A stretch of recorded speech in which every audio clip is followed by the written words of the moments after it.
நள்ளிரவு நேரத்தில் படகில் சென்று திடீர் ஆய்வு மேற்கொண்ட அமைச்சர். 27 கோடி ரூபாய் மதிப்பில் நடைபெற்று வரும் பணிகள் குறித்து தனித்தனியாக கேட்கப்பட்ட விளக்கங்கள்.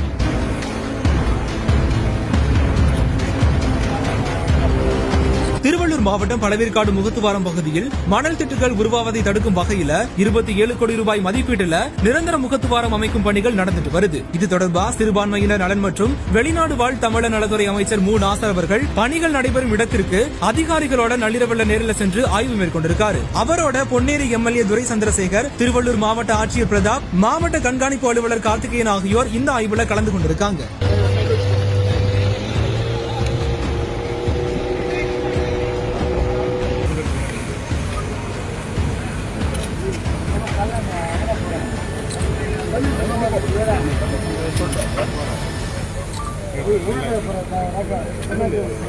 மிஸ்டர் கோல்ட் தரத்திலையும் அளவுலயும் நோ காம்ப்ரமைஸ். மிஸ்டர் கோல்ட் 100% கடலெண்ணெய்.